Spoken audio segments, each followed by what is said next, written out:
আম্মা জান আয়েশা বলে, ও নবী আমার,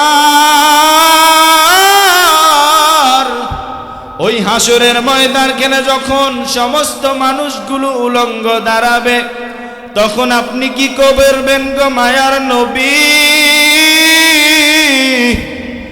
আমার নবী আম্মা জান আয়েশাকে বলেন, ও আয়েশা,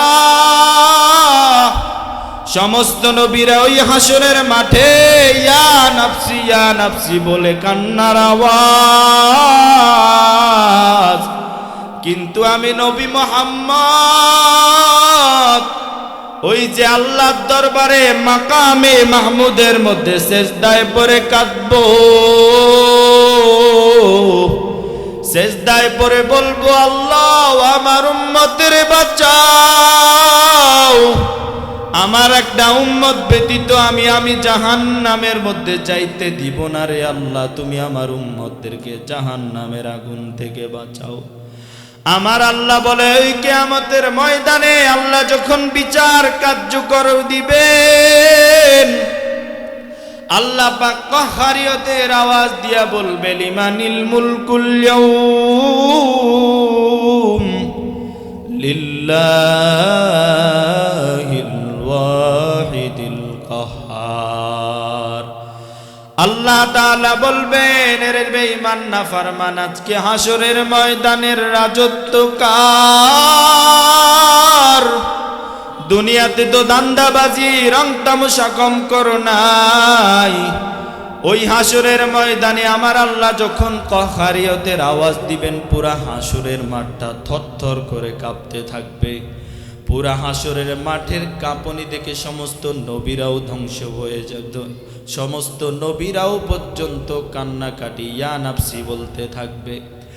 এরে নবীর উম্মতের দল, আমার নবী তো মাকামে মাহমুদের মধ্যে সিজদায় পড়ে কাঁদবেন। আমার আল্লাহ বলবে, ও নবী আমার, আপনি মাকামে মাহমুদের মধ্যে সিজদায় পড়ে কাঁদবেন না, আপনি তো আমার বন্ধু, আপনার কান্না আমি বন্ধু হইয়া সহ্য করতে পারবো না গো মায়ার নবী, আপনি সিজদা থেকে উঠেন। আমি ওয়াদা দিলাম, আপনার যেই উম্মতগুলো আপনাকে ভালোবেসে দুনিয়ার মধ্যে আমল করেছিল, আপনার ভালোবাসায় মাদ্রাসার উদ্যোগে মাহফিলে আইসা কোরআনের বয়ান শুনেছিল, শুধুমাত্র আপনার মোহাব্বতের কারণে আজকে আমি তাদেরকে ক্ষমা করে দিলাম। এরে নবীর উম্মতের দল, কেমন মায়ার নবী পেয়েছো একটু ভালো করে হিসাব করো রে মুমিন। আর যদি আমার মায়ার নবীরে যদি ভালো না বাসতে পারো, আমার আল্লাহ বলবে, যারা আপনাকে ওই দিন দুনিয়ার মধ্যে থাইকা ভালোবাসে নাই, আপনার অনুযায়ী আমল করে নাই, আজকে তাদেরকে আমি জাহান্নামের আগুনের মধ্যে ফেলে দিব। ওই জাহান্নামের আগুন এমন কঠিন, যেই জাহান্নামের আগুনের মধ্যে যখন তোমাকে ফালাইবে রে মুমিন, জাহান্নামের আগুন তোমার পুরা শরীরটা জ্বলে পুরে ছাই হয়ে যাবে। তোমার ভিতরে যেই অন্তর থাকবে রে যুবক, ওই অন্তর পর্যন্ত পুরে পুরে ছাই হয়ে যাবে রে জাহান্নামের আগুন। ওই জাহান্নামের আগুনের কথা একটু স্মরণ করে আমার নবীর পথে চলে আসো। যদি নবীর মদিনাওয়ালা পথে অনুযায়ী যদি নিজের জীবনটারে গড়াইতে পারো, কিয়ামতের ময়দানে আমার নবী তোমার এই নিজেই জাহান্নাম থেকে বাঁচায়া দিবে। दीदार दिखा दे नहीं आवाज सुना दो, दीदार दिखा दे नहीं आवाज सुना दो। मैं सूरत यूसुफ को नहीं चाहने वाला, मैं सूरत यूसुफ को नहीं चाहने वाला, मैं कैस के मानिंद नहीं आशिक लैला, मैं कैस के मानिंद नहीं आशिक लैला, मैं आशिक मौला हूँ मेरा इश्क तवाना, मैं आशिक मौला हूँ मेरा इश्क तवाना, ये जुमला जहाँ जिसकी तजल्ली से उजाला, ये जुमला जहाँ जिसकी तजल्ली से उजाला। महान रब्बुल फत्तबिऊनी युहब्बुकुमुल्लाह, तारा যেন আমি আপনি নবীর উপরে ইতাআত করে। এই বিষয়ে আপনাদের সামনে দু চারটি কথা বলবো যে নবীর ভালোবাসা আমাদের জন্য জীবনে কতটুকু প্রয়োজন। খলিফাতুল মুসলিমিন হযরতে ওমর রাদিয়াল্লাহু তাআলা আনহু নবীর সামনে একদিন বসা, নবী সমস্ত সাহাবীদের সামনে এলান করলেন, ও সাহাবায়ে কেরাম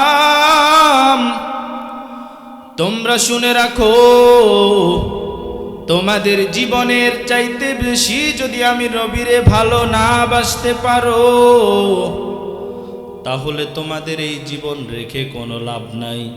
ওই হাসরের মাঠে তোমরা আমি নবীর শাফাআত কোনোদিন পাইবা না, হাউজে কাউসারের পানিও পান করা তোমাদের জন্য সম্ভব হবে না।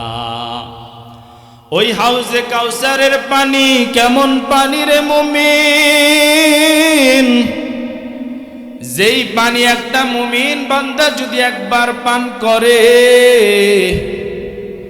পানি পান করার সাথে সাথে কিয়ামতের ময়দানে তার আর কখনোই তৃষ্ণা পাবে না। এর নবীর উম্মতের দল, দুনিয়াতে আসছো ঠিকই, আল্লাহ তোমারে পাঠাইছেন রসুলের ইতাআত করার জন্য। আজকে তুমি দুনিয়ায় থাইকা দুনিয়ার মানুষের ইতাআত করো রে মুমিন, অথচ আমার নবী জানায়া দেয় এই দুনিয়াতে থাকা অবস্থায় তুমি যদি আমি নবী ব্যতীত অন্য কাউকে ভালোবাসো, তোমার ভালোবাসাটার জন্য তুমি পুরা জীবনকে ধ্বংস করে দিবে, কারণ এই দুনিয়ার মধ্যে আমি নবী ব্যতীত পৃথিবীর মধ্যে আর তোমার কাছে কোনো আপন ব্যক্তি নাই। ওগো নবীর উম্মতেরা হয়ে আজি দিশে হারা, কোরআন হাদিস ছেড়ে চলো যখন যাহা চাই মনে, নবী বিনে কে তরাবে পুলসিরাত মিজানে, নবী বিনে কে দরাবে পুলসিরাত মিজানে। নবী আমার জীবন ভরে দিনের লাগি কষ্ট করে, নবী আমার জীবন ভরে দিনের লাগি কষ্ট করে, দন্দন শহীদ করিলেন উহুদেরই ময়দানে, নবী বিনে কে দরাবে পুলসিরাত মিজানে, নবী বিনে কে দরাবে পুলসিরাত মিজানে। আমার আল্লাহ কোরআনের মধ্যে বলেন, ইয়া আইয়ুহাল্লাযীনা আমানুত্তাকুল্লাহ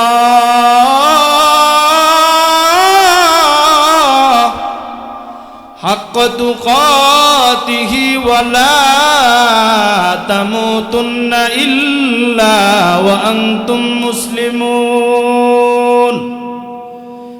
এরে দুনিয়ার নবীর উম্মতের দল, ওই গাজীপুরের মানুষ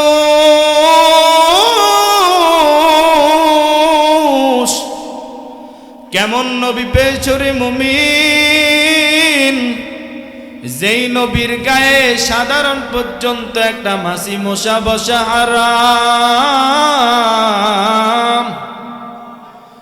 যেই নবীর গায়ে মাছি মশা বসা হারাম, ওই নবী তোমার আমার কাছে দ্বীনের দাওয়াতটারে পৌঁছায় দেওয়ার জন্য কি পরিমাণ কষ্ট করেছেন।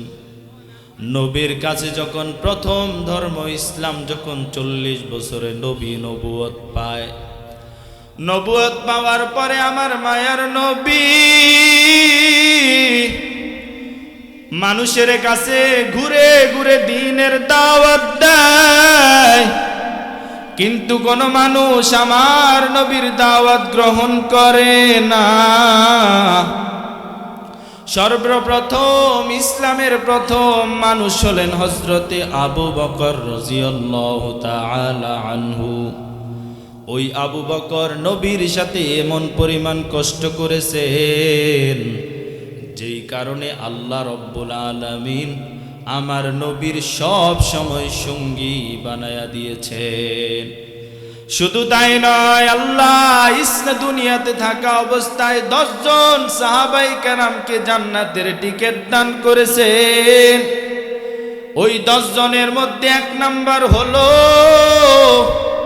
নবীর প্রথম সাহাবী আবু বকর, যেই নবীর গায়ে মাছি মশা বসা হারাম।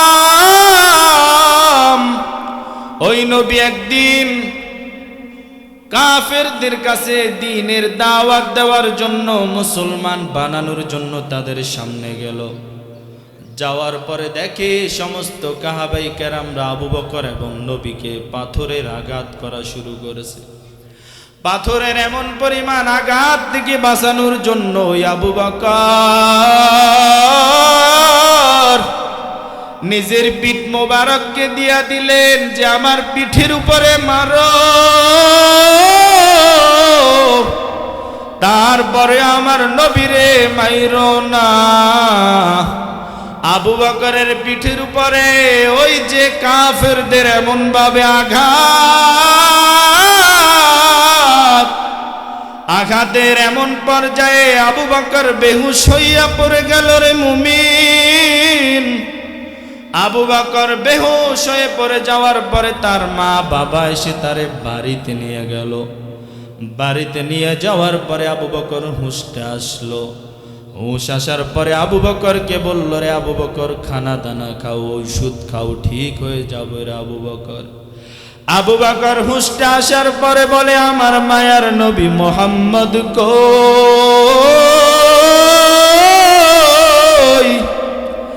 আমি খানা খাবো না, মায়ার নবী মুহাম্মদকে দেখা ছাড়াই আমি খানা খাবো না। আবু বকর কান্না করে আমার নবীর কাছে তার মা বাবা যখন নিয়ে গেল, নবীকে দেখার পরে আবু বকর খানা খাইলো, সব কিছু করলো। এর নবীর উম্মতের দল, এই দুনিয়াতে তুমিও আমি নবীর উম্মত, কিন্তু নবীকে ভালোবাসা এমন ভাবে ভালো আমরা বাসতে পারি নাই। কারণ তোমার চুলের কাঠিনের দিকে তাকায় দেখো রে মুমিন, যেই চুলের মধ্যে নবীর সুন্নত নাই, তুমি চুল কাটবা, তুমি অনুসরণ করো এই যে ইহুদি খ্রিস্টানকে অনুসরণ করে তুমি চুল কাটো। আর মায়ার নবীর মহাব্বত যদি তুমি দিলের মধ্যে ঢুকাইতে পারো রে মুমিন, তখন তোমার চুল হবে আমার নবীর মতো, তোমার গায়ের পোশাকটা হবে আমার মায়ার নবীর মতো, তোমার গায়ের মধ্যে যত কিছু জড়াইবা সব হবে আমার মায়ার নবীর মতো। আমার মায়ার নবী মক্কা নগরীর মধ্যে দ্বীনের দাওয়াত দিয়ে হত্যার হুমকি খেলো। কাফেররা বলে, রে মুহাম্মদ, তুই যদি আর দ্বীনের দাওয়াত দিতে যাস তাহলে তোরে আমরা মেরেই ফেলবো, হত্যা করে ফেলবো। আমার মায়ার নবী উপায় না পাইয়া ওই যে নানার বাড়ি তায়েফের দিকে যায়। তায়েফ গিয়ে বলে, ও তায়েফবাসী শোনো, আমারে আল্লাহ একমাত্র ইসলাম ধর্মের নবী হিসাবে পাঠাইছে, আমি তোমাদের নাতি লাগি। আজকে তুমি আমাদের ইসলাম ধর্মটারে গ্রহণ করে ফেলো, মুসলমান হয়ে যাও। তায়েফবাসী বলে, রে মুহাম্মদ, আমরা বাপ দাদার ধর্ম ছাড়তে পারবো না, দরকার প্রয়োজনে তুই আমাদের ধর্মে চলে আয়, বেশি বাড়াবাড়ি যদি করো তাহলে তোমাদেরকে আমি সাইজ করে এখান থেকে সরায় দিব। মায়ার নবী তারপরে ঘুরে ঘুরে তায়েফে দ্বীনের দাওয়াত দেয়। হেরে নবীর উম্মতের দল, তায়েফবাসী সর্বশেষে আমার নবীর পিছনে ছোট ছোট বাচ্চাদেরকে লাগাই দিলেন। ওই ছোট ছোট বাচ্চারা আমার মায়ার নবীকের উপরে পাথরের আঘাত, পাথরের আঘাতে আমার মায়ার নবীর জুব্বা মুবারক ভিজে যায় রে মুমিন। মায়ার নবীর জুব্বা মুবারক ভিজে যাওয়ার পর হযরতে যায়েদ রাদিয়াল্লাহু তাআলা আনহু ছিল আমার মায়ার নবীর সাথী। যায়েদ তাকায় দেখে আমার নবীর উপরে এমন ভাবে পাথরের আঘাত, পাথরের আঘাতে আমার মায়ার নবীর ওই যে কপাল থেকে রক্ত ঝরতে ঝরতে স্যান্ডেল মোবারক পর্যন্ত ভিজে যাইতেছে। আমার আল্লাহ ওই দৃশ্য দেখে সহ্য করতে পারে না। আমার আল্লাহ সাথে সাথে জিব্রাইল আমিনকে পাঠায় দিলেন, ভাই জিব্রাইল যাও গিয়া আমায় নবী মুহাম্মদকে বলো, আমি এই তায়েফবাসীকে দুনিয়ার পৃথিবীর উপরে উঠাইয়া সাইরা দি, তায়েফবাসীকে আমি সারা জিন্দিগির জন্য ধ্বংস করে দেই। জিব্রাইল আইসা বলল, মায়ার নবী, আল্লাহ তো বলেছেন যে তায়েফবাসীকে ধ্বংস করে দেই। ও মায়ার নবী, আপনি যদি একটা অর্ডার দেন গো মায়ার নবী, ওই যে আসমানের উপরে উঠাইয়া তায়েফবাসীকে সারা জীবনের জন্য ধ্বংস করে দিব গো মায়ার নবী। আমার মায়ার নবী বলে, ভাই জিব্রাইল, আমি এই তায়েফবাসীকে ধ্বংস করতে পারবো না, কারণ এরা আমাকে বুঝে নাই। এরা যদি বুঝতো কখনো আমার উপরে পাথরের আঘাত করতো না। কখনো ছোট বাচ্চাগুলো আমার যদি বুঝতো আমি তাদের নবী মুহাম্মদ, তারা কখনো আমার উপরে পাথরের আঘাত করতো না রে ভাই জিব্রাইল। আজকে তুই যা, আমার আল্লাহকে বলে দে আমি এই তায়েফবাসীকে ক্ষমা করে দিলাম। আমার মায়ার নবী শুধুমাত্র দ্বীনের দাওয়াত দেওয়ার জন্য এত কষ্ট করেছেন, তারপরে উম্মতের জন্য কান্না করে নাই, উম্মতকে বদদুয়া দিয়া ধ্বংস করে দেয় নাই। অনেক অনেক নবীরা উম্মতদের জন্য বদদুয়া করেছেন। হযরতে নূহ আলাইহিস সালাম 950 বছর পর্যন্ত দ্বীনের দাওয়াত দিয়েছেন। দ্বীনের দাওয়াত দেওয়ার পরে যখন দেখি একটা মানুষও ইসলাম ধর্মে আসে না, মুসলমান হয় না, সাথে সাথে তাদের জন্য ধ্বংসের দোয়া করেছেন। কিন্তু আমার মায়ার নবী কখনো উম্মতের জন্য বদদুয়া করে নাই। আম্মা জান আয়েশা বলে, ও নবী আমার, ওই হাসরের ময়দানে যখন সমস্ত মানুষগুলো উলঙ্গ দাঁড়াবে, তখন আপনি কি করবেন গো মায়ার নবী? আমার নবী আম্মা জান আয়েশাকে বলেন, ও আয়েশা, সমস্ত নবীরা ওই হাসরের মাঠে ইয়া নাফসি বলে কান্নার আওয়াজ, কিন্তু আমি নবী মুহাম্মদ ওই যে আল্লাহর দরবারে মাকামে মাহমুদের মধ্যে সেজদায় পড়ে কাঁদবো, সেজদায় পড়ে বলবো, আল্লাহ আমার উম্মতের বাঁচাও, আমার একটা উম্মত ব্যতীত আমি জাহান্নামের মধ্যে যাইতে দিব না রে আল্লাহ, তুমি আমার উম্মতদেরকে জাহান্নামের আগুন থেকে বাঁচাও। আমার আল্লাহ বলে, ওই কিয়ামতের ময়দানে আল্লাহ যখন বিচার কার্যকর দিবেন, আল্লাহ পাক কহারিয়তের আওয়াজ দিয়া বলবে, লিমানিল মুলকুল ইয়াউম লিল্লাহিল ওয়াহিদিল কাহ্হার। আল্লাহ তাআলা বলবেন, এর বেঈমান নাফরমান, আজকে হাসরের ময়দানের রাজত্ব কার? দুনিয়াতে তো দান্দাবাজি রং তামাশা কম করো নাই, ওই হাসরের ময়দানে আমার আল্লাহ যখন কহারিয়তের আওয়াজ দিবেন, পুরা হাসরের মাঠটা থরথর করে কাঁপতে থাকবে। পুরা হাসরের মাঠের কাঁপনি দেখে সমস্ত নবীরাও ধ্বংস হয়ে যাবে, সমস্ত নবীরাও পর্যন্ত কান্নাকাটি ইয়া নাফসি বলতে থাকবে। এরে নবীর উম্মতের দল, আমার নবী তো মাকামে মাহমুদের মধ্যে সিজদায় পড়ে কাঁদবেন। আমার আল্লাহ বলবে, ও নবী আমার, আপনি মাকামে মাহমুদের মধ্যে সিজদায় পড়ে কাঁদবেন না, আপনি তো আমার বন্ধু, আপনার কান্না আমি বন্ধু হইয়া সহ্য করতে পারবো না গো মায়ার নবী, আপনি সিজদা থেকে উঠেন। আমি ওয়াদা দিলাম, আপনার যেই উম্মতগুলো আপনাকে ভালোবেসে দুনিয়ার মধ্যে আমল করেছিল, আপনার ভালোবাসায় মাদ্রাসার উদ্যোগে মাহফিলে আইসা কোরআনের বয়ান শুনেছিল, শুধুমাত্র আপনার মোহাব্বতের কারণে আজকে আমি তাদেরকে ক্ষমা করে দিলাম। এরে নবীর উম্মতের দল, কেমন মায়ার নবী পেয়েছো একটু ভালো করে হিসাব করো রে মুমিন। আর যদি আমার মায়ার নবীরে যদি ভালো না বাসতে পারো,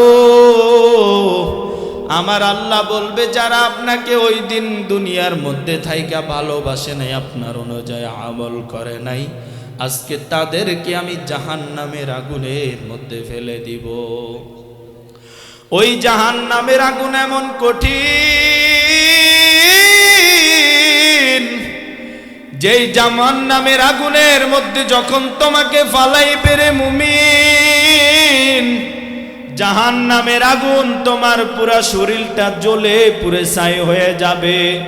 তোমার ভিতরে যেই অন্তর থাকবে রে যুবক, ওই অন্তর পর্যন্ত পুরে পুরে ছাই হয়ে যাবে রে জাহান্নামের আগুন। ওই জাহান্নামের আগুনের কথা একটু স্মরণ করে আমার নবীর পথে চলে আসো। যদি নবীর মদিনাওয়ালা পথে অনুযায়ী যদি নিজের জীবনটারে গড়াইতে পারো, কিয়ামতের ময়দানে আমার নবী তোমার এই নিজেই জাহান্নাম থেকে বাঁচায়া দিবে। এরে যুবক, এই দুনিয়াতে আমি তুমি চলাফেরা করি, আমাদের তো গুনাহ তো কম হয় নাই। কোনোদিন তো ওই ভোর রাতে তাহাজ্জুদের নামাজে তো আমরা দোয়া করতে পারি নাই। এই জমিনের মধ্যে এমন আল্লাহওয়ালারা আছে, যেই আল্লাহওয়ালাদের জন্য আল্লাহ আমাদেরকে খাওয়ান, যেই আল্লাহওয়ালাদের তাহাজ্জুদের নামাজের জন্য তোমার আমার পেটে খাবার আসে। আমার আল্লাহ বলে, ও দুনিয়ার মানুষ, এই দুনিয়াকে তো আমি কবেই ধ্বংস করে দিতাম। দুনিয়ার মধ্যে যদি আমাকে ডাকনেওয়ালা যদি কোনো মানুষ না থাকতো, আমি এত সবরেই দুনিয়াকে ধ্বংস করে দিতাম। এর নবীর উম্মতের দল, একটু চিন্তা করে দেখো গত সপ্তাহের ভূমিকম্পের কথা, কেমন বড় কিয়ামতের আলামত। একটা ভিডিওতে দেখলাম বাবাই বাচ্চা মিলে একটা দোকানের মধ্যে ঢুকছে যে খরচ করবে, হঠাৎ করে ভূমিকম্প এমন ভাবে লাড়া দিল, ভূমিকম্পের সাথে সাথে বাবা নিজের জীবনের মায়ায় পড়ে নিজেই দৌড় মারলো। বাচ্চাকে কোনো খবর লাগলো না যে বাচ্চা কোথায় যাবে। এই দৃশ্য দেখে তো কিয়ামতের কথা আমার মনে পড়ে যায়। আল্লাহ তো বলেন ইয়াউমা ইয়াফিরুল মারউ মিন আখিহি ওয়া উম্মিহি ওয়া আবিহি ওয়া সাহিবাতিহি ওয়া বানিহি। ওই হাসরের মাঠটা এত কঠিন হবে, একটা নেকির জন্য ভাই তাকে ভাই বলে পরিচয় দিবে না, বাবা তার সন্তানকে সন্তান বলে পরিচয় দিবে না। রে মুমিন, ওই হাসরের মাঠে একটা নেকির জন্য সন্তান মার মাকে ভুলে যাবে, মাও সন্তানকে ভুলে যাবে। শুধুমাত্র এই দুনিয়াতে একটা ভূমিকম্প লাড়ার সাথে সাথে বাবা তার বাচ্চারে ভুলে যায়। দুনিয়াতে একটু স্বার্থের আঘাতের কারণে রে মুমিন, সন্তান একটা সন্তানকে বিক্রি করে দেয় একটা আইফোন কেনার জন্য। এবারে চিন্তা করে এই দুনিয়াতে মানুষ তোমার সাথে স্বার্থের কারণে তোমারে ভুলে যায়, ওই কিয়ামতের ময়দানে মানুষ তোমাকে কিভাবে সাপোর্ট করবে, তোমারে কিভাবে বাঁচাইবে। আজকে তো তুমি তোমার বন্ধুর জন্য পাগল, বন্ধু মদ খাইবে তুমিও মদ খাও, বন্ধু তোমারে গাঁজা খাইতে নিয়ে যায় তুমিও গাঁজা খাও, বন্ধু তোমার জীবনটার শেষ করে দিয়েছে, কিন্তু ওই হাসরের ময়দানে তোমার বন্ধুর জন্য তোমারে জান্নাতে যেতে পারবে না, তোমার বন্ধুর জন্য তুমি ওই হাসরের মাঠে জাহান্নামে যেতে হবে। আমার আল্লাহ কোরআনের মধ্যে বলেন ইয়া আইয়ুহান নাসুত্তাকু রাব্বাকুম ইন্না জালজালাতাস সাআতি শাইউন আযীম।